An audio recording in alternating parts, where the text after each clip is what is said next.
الذين ينفقون أموالهم بالليل والنهار سرا وعلانية فلهم أجرهم عند ربهم ولا خوف عليهم ولا هم يحزنون. کوم خلک چې خپل مالونه شپه او ورځ په ښکاره او په پټه لګوي د هغو ثواب د هغو له رب سره دی او هغو ته هیڅ ویره او اندېښنه نشته. الذين يأكلون الربا لا يقومون إلا كما يقوم الذي يتخبطه الشيطان من المس ذلك بأنهم قالوا إنما البيع مثل الربا وأحل الله البيع وحرم الربا. حکم خلک چې سود خوري د هغو حال به د هغه چا غوندې وي چې پیریانو نیولی وي او په دې حال د هغو د اخته کېدو دلیل دا دی چې وایي تجارت خو هم لکه سود غوندې شی دی په داسې حال کې چې الله تجارت روا او سود ناروا کړی دی. د بقرې مبارکه سوره چې د قرآن عظیم الشان دوهمه سوره ده په مدینې منورې کې رانازله شوې ده 280 مبارک آیاتونه لري. تلاوت او پښتو ترجمه یې له 215 آیت څخه اوري. فمن جاءه موعظة من ربه فانتهى فله ما سلف وأمره إلى الله ومن عاد فأولئك أصحاب النار هم فيها خالدون. نو چاته چې د هغه د رب له لوري دا نصیحت ورسید او پر راتلونکي کې د سود له خوړلو نه ډډه وکړه نو څه چې مخکې خوړلي هغه خو یې خوړلي د هغه معامله له خدای سره ده او څوک چې له دې حکم نه وروسته بیا هم همداسې کار کوي هغوی دوزخیان دي تل به پکې اوسي. يمحق الله الربا ويربي الصدقات والله لا يحب كل كفار أثيم. الله سود لمنځه وړي او خیراتونو ته وده او ښېرازي ورکوي او الله هیڅ ناشکره بد عمله انسان نه خوښوي. إن الذين آمنوا وعملوا الصالحات وأقاموا الصلاة وآتوا الزكاة لهم أجرهم عند ربهم ولا خوف عليهم ولا هم يحزنون. کوم کسان چې ایمان راوړي او غوره عملونه وکړي او زکات ورکړي د هغو ثواب بېشکه د هغو له رب سره دی او پر هغو څه ویره او کړاو نشته. يا أيها الذين آمنوا اتقوا الله وذروا ما بقي من الربا إن كنتم مؤمنين. اے مؤمنانو له خدای وویریږئ او ستاسې چې کوم سود پر خلکو پاتې دی هغه ور پرېږدئ که په رښتیا سره مو ایمان راوړی وي. فإن لم تفعلوا فأذنوا بحرب من الله ورسوله وإن تبتم فلكم رؤوس أموالكم لا تظلمون ولا تظلمون. او که تاسې داسې ونه کړل نو خبر اوسئ چې د الله او د هغه د رسول لخوا ستاسې پر خلاف د جګړې اعلان دی. که اوس هم توبه وباسئ او سود پرېږدئ نو تاسې د خپلې پانګې اخیستلو حقدار یاست. نه تاسې ظلم کوئ او نه به پر تاسې ظلم وشي.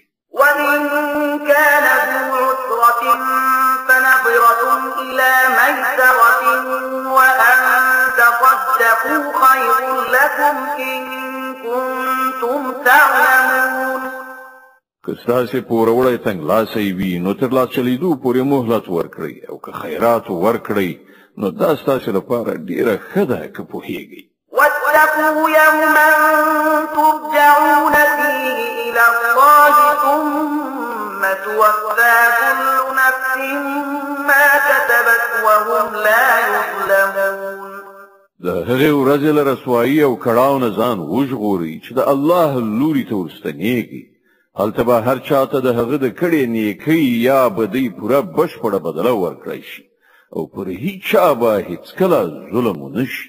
يا أيها الذين آمنوا إذا تداينتم بدين إلى أجل مسمى فاكتبوه وليكتب بينكم كاتب بالعدل ولا يأب كاتب أن يكتب كما علمه الله فليكتب وليملل الذي عليه الحق وليتق الله ربه ولا يبخس منه شيئا فإن كان الذي عليه الحق سفيها أو ضعيفا أو لا يستطيع أن يمل هو فليملل وليه بالعدل واستشهدوا شهيدين من رجالكم فإن لم يكونا رجلين فرجل وامرأتان ممن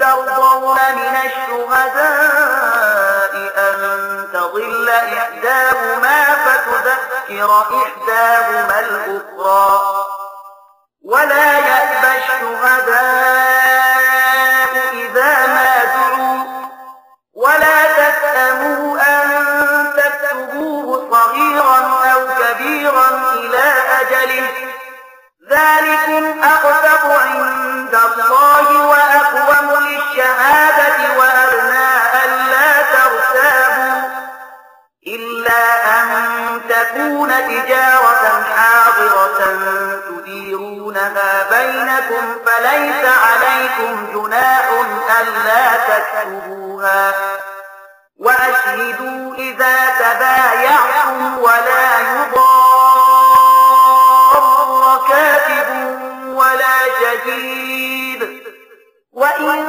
تفعلوا فإنه فسوق بكم واتقوا الله ويعلمكم الله والله بكل شيء عليم.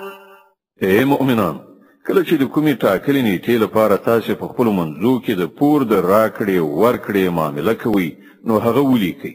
د دواړو خواو ترمنځ یو څوک چې هغه ته الله د لیکلو اهلیت ورکړی وي په انصاف سره سند ولیکي. هغه د لیکلو نه انکار نه کوي. لیکنه او املا د هر څوک وکړي چې حق ور باندې دی، یعنی پور اخیستونکی، او هغه د الله خپل رب نه ویریږي چې څه معامله شوي وي په هغې کې د کمای زیاتی نه کوي. خو که پور اخیستونکی په خپله ناپوه یا کمزوری وي یا املا نشي کولی نو د هغه ولی دی په انصاف سره املا وکړي.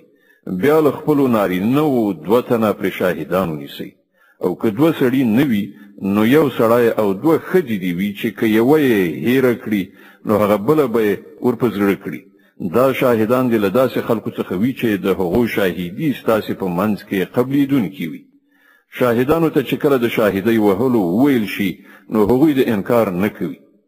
که معامله وړه وي او که غټه، د هغې نیټه ټاکل او سند لیکل بې اهمیته مه ګڼئ.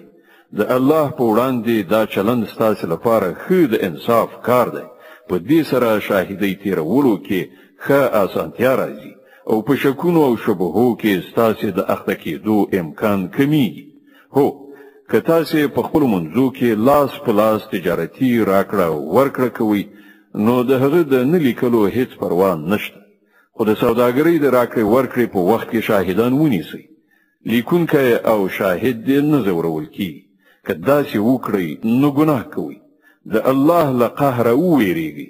هغه تاسې ته د عمل سمه لاره درښیي او هغه په هر څه پوه دی.